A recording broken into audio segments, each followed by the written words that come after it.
Recently, I've been trying to frame more and more things from family pictures, original photography, huge canvas art, old college basketball jerseys. And each time I'm over here scouring the internet from different brands, trying to get the dimensions exact, hoping the materials are quality.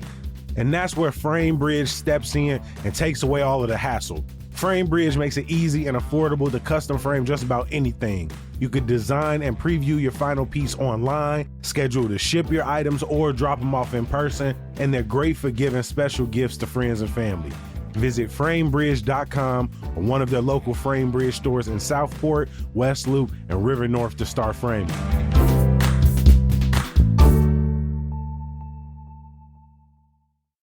Hands up, this ad is gonna make you hungry. That's because it's Wing Week at Woody's Flat Hopsmith Tavern and Fatport Tap Works. You can get a pound of wings for $15.25 all week at any of the Big Onion spots. I'm talking Hopsmith and Gold Coast. All three Fatport locations in Wicker Park, McCormick Place, and Lincoln Wood. Woody's Flat in Old Town is even doing a wing eating contest where you can win $500 and free wings for a year. I just pulled up on them recently and left with 2 orders of the barbecue wings. They also got a Malort wing sauce if you into that kind of thing. Aftertaste lasts for an hour. You have been warned. Don't miss Wing Week at Woody's Flat, Hopsmith, and Fatport now through August 3rd.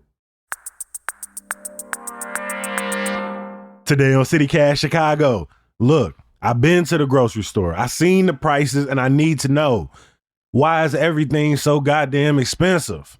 We talking to a reporter who's been tracking grocery prices around the city to find out.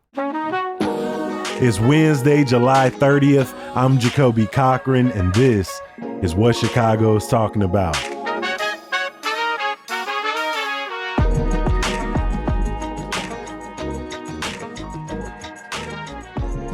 Stephanie Zimmerman is an investigative reporter with the Sun-Times. Welcome back to City Cash Chicago, Stephanie. Hey, thanks for having me.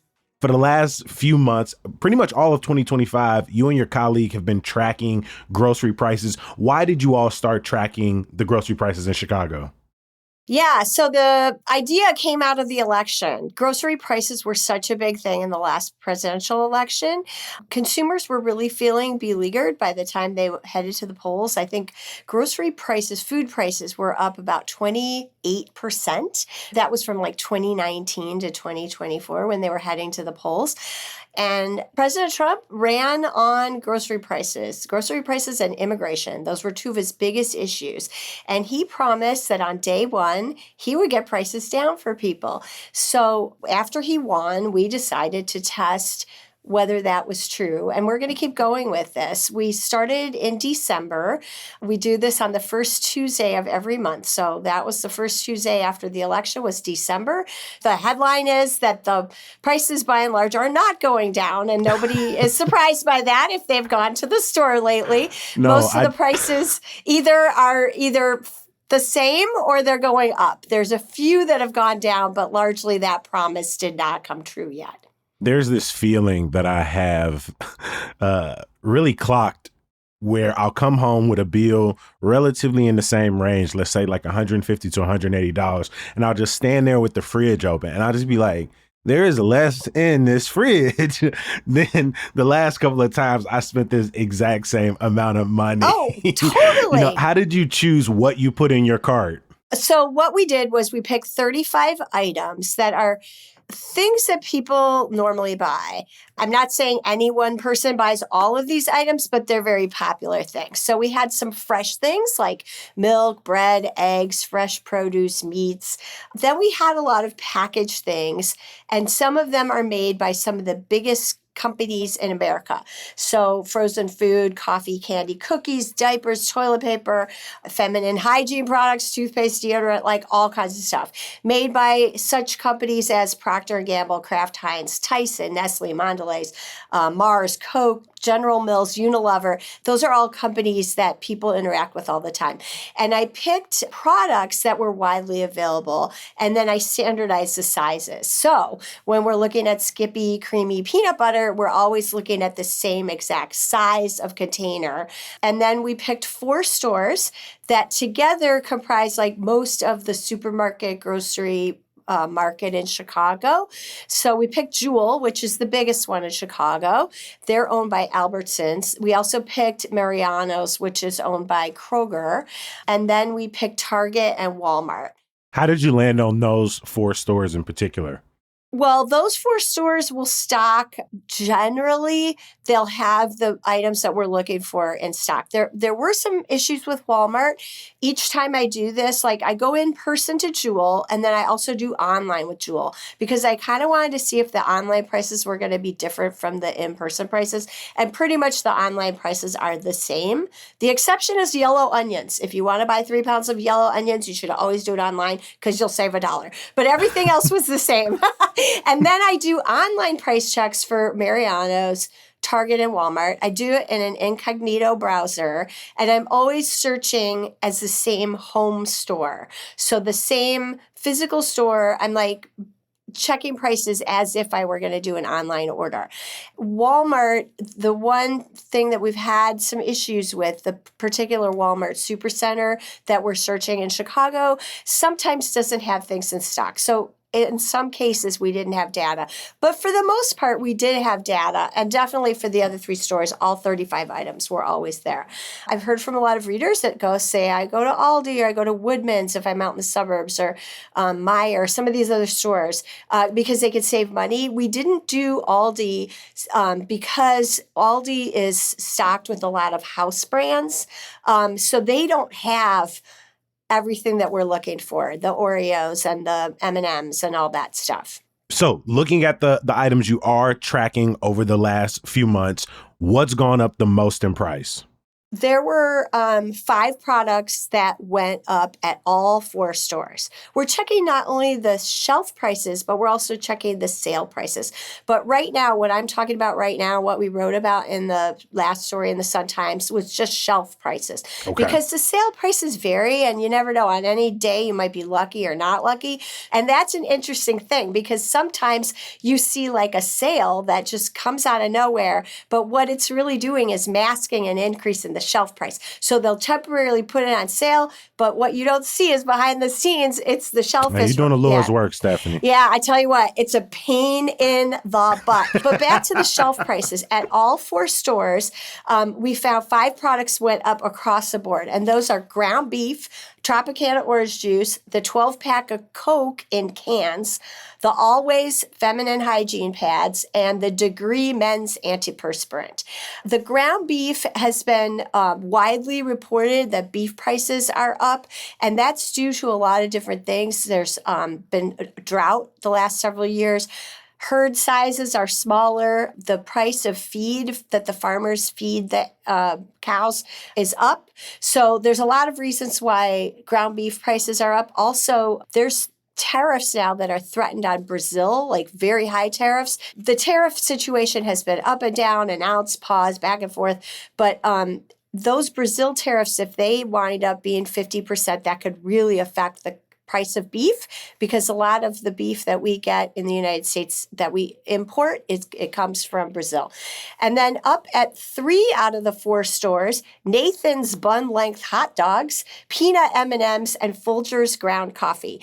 The coffee doesn't surprise me because there's been a lot of talk about how coffee prices are going up, and part of that is also related to tariffs and fears about that. When you think about that, coffee is a product that we cannot make in the United States other than Hawaii, and Hawaii just doesn't make enough coffee to like feed the voracious coffee appetite of the whole country because everybody's drinking coffee. The peanut M&Ms we did, and we reached out to all of these companies. Not all of them wanted to talk to me. The peanut M&M people, Mars, they actually did talk to me, and they said that the reason why that's up is because of cocoa prices. They're also up. And that's another thing that we don't make in the United States. We import all the cocoa that we use in candy and other products like that. The other ones that went up, your guess is as good as mine. I think the Coke, my suspicion is that it might have to do with the cans and the fact that they're made of aluminum. A lot of the products stayed the same. That's good and bad. It's bad because the floor was already super high. When those prices We're already went dealing up, with record prices. Totally. When we went from 2019 to 2024, we saw a 28% jump in food prices. That 28% jump that occurred is our new floor. So what we're seeing is above that. So it's not like anything, like when things stay the same, okay, that's fine, but they were staying the same from an already very high rate. And again, the promise was that on day one, prices were coming down, not that they were going to linger at record highs. No. So we did see a few things go down here and there. And just looking at Jewel, and Jewel's the biggest one in the area. Land O'Lakes butter went down 50 cents. Yay. And the Campbell's chicken noodle soup went down $1.50, and the Tide original laundry detergent went down $1. Now that's just looking at Jewel. That's just 3 prices. Those were the bright spots, but the rest of the stuff stayed at its already high rate, or it went up. So I think the promise didn't really materialize, but we'll see, because I'm going to keep going with this. Were there any items that were like especially variable, like they are moving up and down from month over month? No, not really. I didn't really see a lot of volatility. The retailers do control their own prices. So in my case, Jewel, Mariano's, Target, Walmart, they are the ones that put that sticker on the shelf, and they decide what the price is going to be.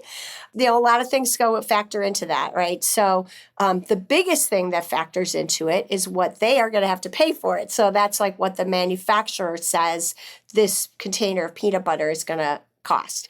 They also have to worry about the cost to just keep their store open and turn the lights on and pay the staff and other things that might go into that. But the biggest thing that's influencing that is what the manufacturer is charging them. And the manufacturers, I think during COVID, honestly, what I saw, and it's been written about widely, is that during that time of inflation, when we had it starting in the summer of 2022, there was worldwide inflation towards the middle to the end of the COVID pandemic. The prices shot way up, but they shot up so much so that there was a lot of discussion about to what extent the food companies were making money off of that. Yeah. And seeing it as an opportunity. Like already consumers aren't going to be expecting prices to go up because inflation's up. So maybe we'll just slide a little extra in. And there were companies that did quite well during the pandemic. They were making a lot of money and rewarding their investors handsomely. So there's a lot that goes into prices right now. I think what's happening with our situation now is that the prices went way up. Like we talked about, they're already up. What goes up doesn't really come down. All of these companies, both the manufacturers and then the retailers, the grocery store companies, they don't want to make their profit level go down. They're all about keeping it where it was. So I don't think prices are going to go down. And remember, we still have inflation, right? Our last inflation report was close to 3%. So that means we're going to have a slow climb. It's just going to be like a continued torture as we go up, just a bit by bit.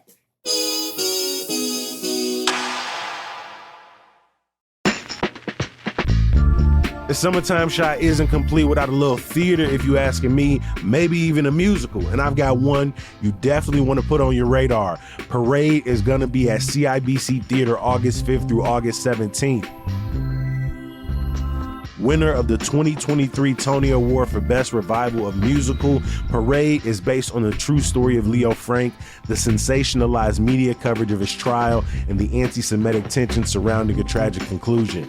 The New York Times said this revival recalls an era of big casts, big stories, and big talent, a time when musicals actually felt like events.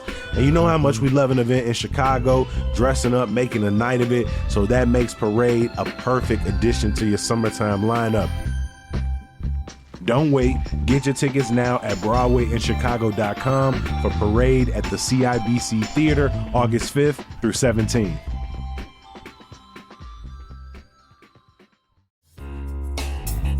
Look, I know the kids may not want to hear it, but it's almost back to school season, which can be very stressful on families. But one thing you can start checking off your list: preparing your student for Chicago Public Schools selective enrollment exam. It's coming up, and that's where Top Marks Prep is here to help.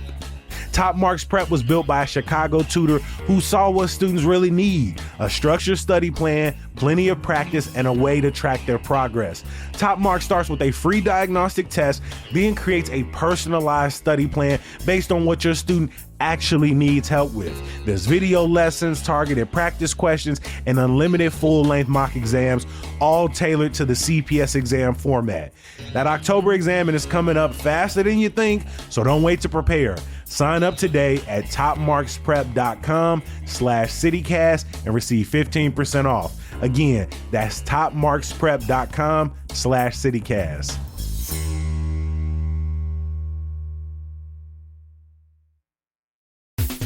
Remember that amazing little cafe you went to last summer? You know, the one with the perfect breakfast sandwich and them delicious smoothies? Or what about that hiking spot or that biking trail your friend told you about, but for some reason you can't remember the name? Well, with Overlook Maps, special places never get lost again, my friends. Create personal lists of places you've been and want to go. Hey, share your favorite hidden gems with friends and family. Let them discover that nail salon, that barbecue spot, that row of thrift shops that you've been trying to gatekeep. Or you know what, hey, if you want, keep your secret spots completely private. But what about this? Maybe you planning a trip with friends. You can create a shared list where everyone can add their ideas. Maybe you visiting a new city. You can check out lists from locals who already know the best spots that you should pull up on. And here's a key part. No ads cluttering your list. No one selling your data to advertisers. Just your personal collection of amazing places organized exactly how you want them.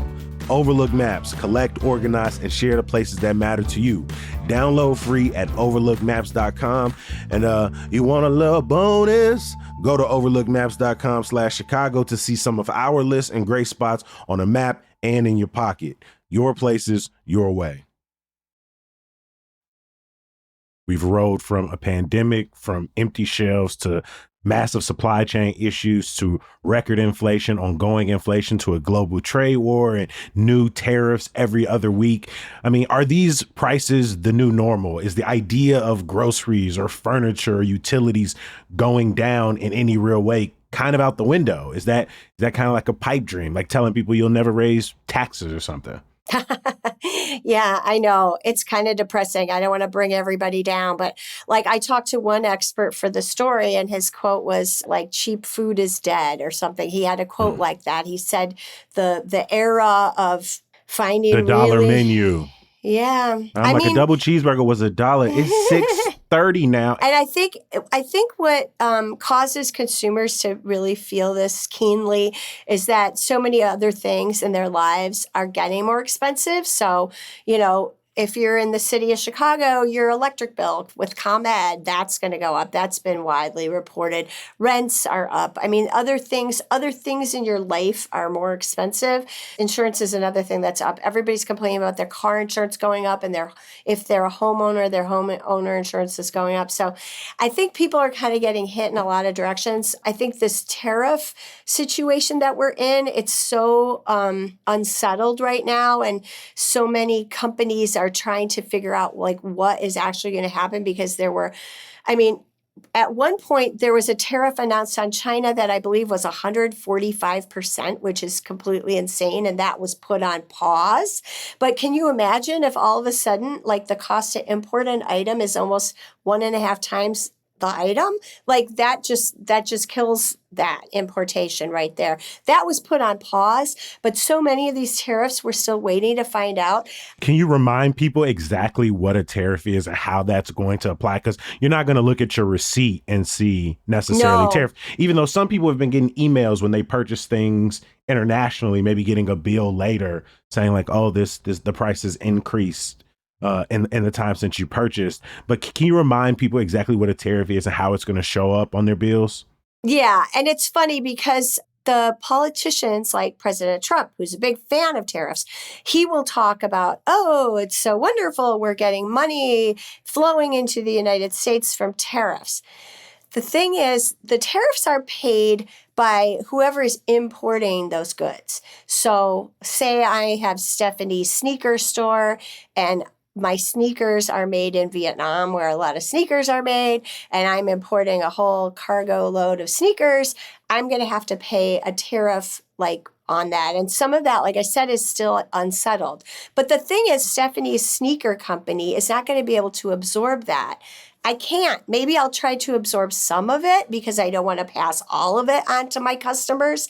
Maybe I'll suck it up and whatever, do lay off some people or whatever, do what I have But to at do. the end of the day, the increased price on the importer is coming down to us.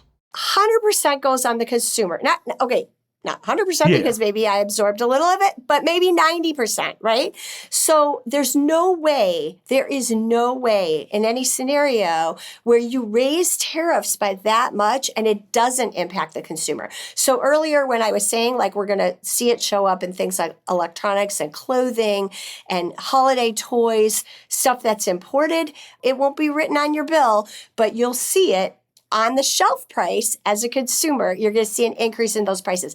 You will see it in some groceries too. I haven't seen it yet so much in the stuff that I'm looking at, but anything that is not produced in the United States. And on my list are bananas, avocados, coffee, and chocolate. Those are 4 things that are very vulnerable to tariffs. Also, anything that comes in a container that contains a metal or something else that is made overseas. So there we come back to the can of Coke, maybe my can of soup, maybe my laundry detergent. I have no idea where they make that giant plastic jug. But if any of that's made overseas, there's a good chance that that's going to affect the price too. So I guess we really have to see what happens. Not to ask you to be like a fortune teller in any regard, but like in the same way when we talked about record inflation, how some companies were using that as a shield to raise prices, do you think the volatility of tariffs and the fact that it's become such a key word in our lexicon as of late that some companies will hide behind the idea that they have to raise prices for tariffs that maybe never ever were enacted on the goods that they were importing? Oh, I don't want to go down the weeds, but it feels like it's another like opportunity for companies to kind of hide behind our expectation that we're going to have to pay more for those toys and, that 12 pack. Well, yeah. I mean, there's a lot of factors that go into this. I mean, definitely there's this whole psychology of consumers and what they're expecting. And if they're expecting it, why not? But then on the other hand, when consumers feel very beleaguered and they're getting hit from all sides, one of the responses is that they stop buying. And surveys are already showing that consumers are starting to make decisions like, maybe I'm not going to buy that. Like, maybe I really don't need that luxury item or that special kind of chocolate that I used to buy, or maybe, I don't need that pair of sneakers. I can make do. So then I think companies have to take into account the fact that demand might drop because people are going to feel like tighter with their spending. It could go any number of ways. I mean, I think you're right to always have like the influence of greed in the back of your mind, like never underestimate like the factor of greed. But yet these companies desperately want to be able to maintain the same level of profit. So they've got to be careful when they think through their pricing strategies. And I have no idea. I mean, that's one of the things I find really fascinating about this project is I literally just get to collect the prices and see what it is, So we'll see. And a lot of the things you're collecting, right, aren't those luxury items. They aren't things that, in a lot of ways, people can pull back on, right? We're talking about our weekly, monthly groceries. I mean, it might be a very both complicated and maybe an oversimplified way of asking, but you talk about interest rates up, rent and home prices, groceries, electricity bills, home insurance premiums, insurance. How is it that all of these things are getting more expensive at the exact same time? Yeah. You should But I probably wish get, people could you see the should look on probably your get an face. economist on your show. I think, I mean, there are things that are intertwined, like, like we talked about earlier, like operating a grocery store. They have to keep the lights on. They have to, having a business, you have to get credit. And if your credit is more expensive because interest rates are high, I mean, like everything is kind of jumbled up together. I do think you're right that people are getting hit on all sides. I mean, there's a bright spot, which is that wages are generally up. So We got more money to get taken from us. yeah, right. If you're still not feeling like your dollar is going farther, it's tough. It's really tough. And then, like, not to get like too like depressing. I don't want your whole show to sound like totally depressing, but I know we feel it every day. Even at the like governmental level, when you look at like the financial trouble that city and state and national governments are in, it's just like, you kind of wonder like, how are we going to keep it together? But I guess all you can really do is try to keep it together in your own life. I mean, in the story about the groceries, we do give some tips to try to help people squeeze more money out of their budget. But Y'all it's created rough. a list of 10. What were some of the biggest tips that you're instituting in your own life? Yeah, well, I mean, I think that the number one tip I heard again and again, and we crowdsourced from readers, the biggest thing was be intentional. Try to plan. If you can plan your meals for the whole week and plan your shopping list, it sounds dumb, but it's true. You're not going to be racing into the grocery store in a hurry, or when your kids are crying because they're hungry and you're just trying to like grab anything and make it fast. Like, if you can plan. And the other big thing I heard, and I heard this from a lot of older readers who learned it from their grandparents, is you batch cook. You make a big batches of stuff and invest in some of those glass, reusable glass, like Tupperware containers, and freeze stuff and keep it in your freezer for lunches and dinners. You're going to save so much money. And then, the old fashioned clipping coupons and joining those store loyalty programs and getting the apps. The apps are a pain in the neck, but you can save money if you were going to buy it anyway. And some of those apps, if you have it on your phone and you're just like clicking on it as you go through the store, it will like automatically take it off as you check out.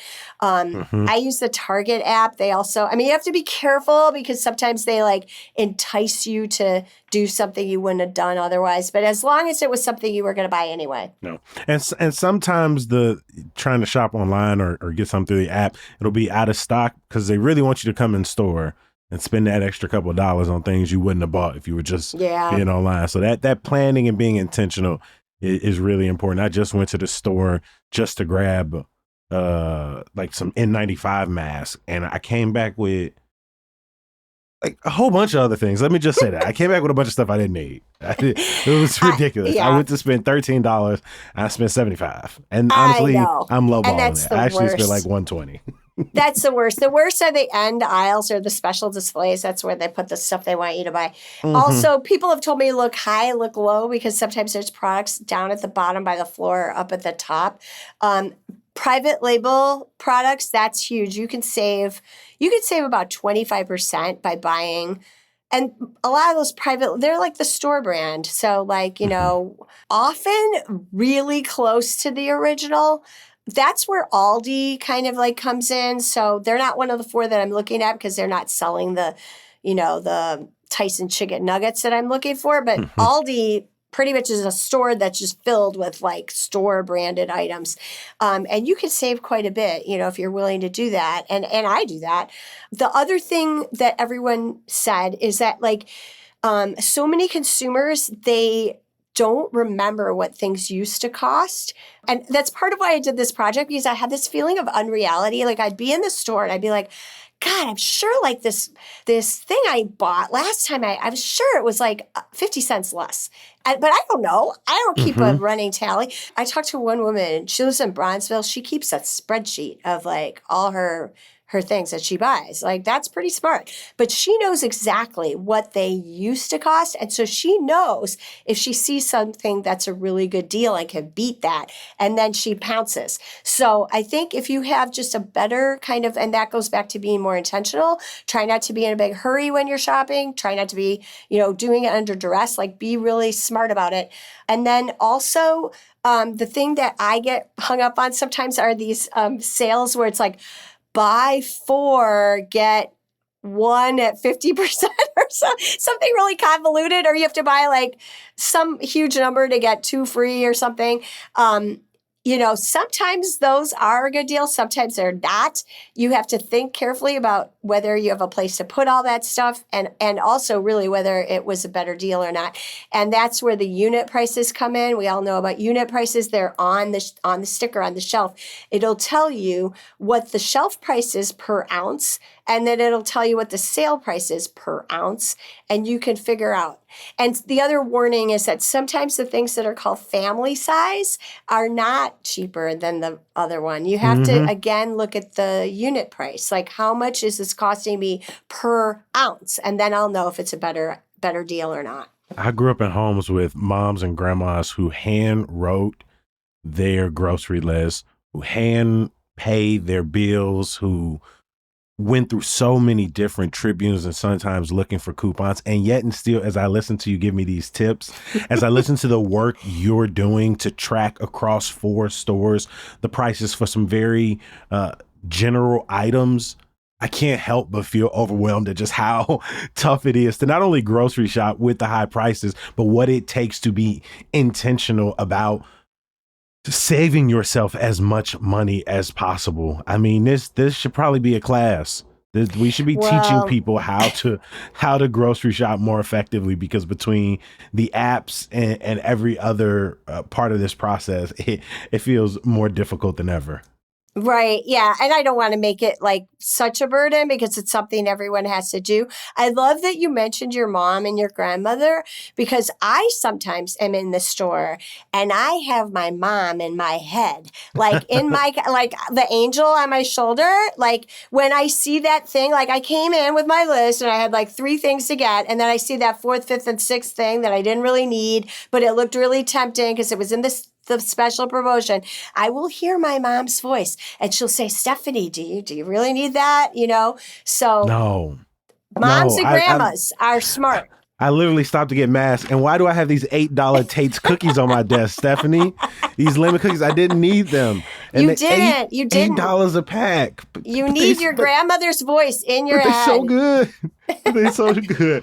Stephanie, I really appreciate you making time. We are going to stay on top of this list, but thank you so much for doing this work. Stephanie Zimmerman is an investigative reporter with the Chicago Sun-Times. We appreciate you making time for us.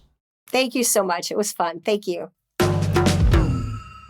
Before we get out of here, please bookmark our website, chicago.citycast.fm. There you can subscribe to our daily newsletter, Hey Chicago. Check out our old podcast episodes, our articles. We're updating almost every single day. And if you got it like that, sign up to become a CityCast Chicago neighbor. You'll become a part of our members program. All of our neighbors get access to ad-free listening, neighbors-only events, emails, and of course, you get to know that you're supporting the best damn podcast and newsletter in the city. You helping us continue to make this every single day.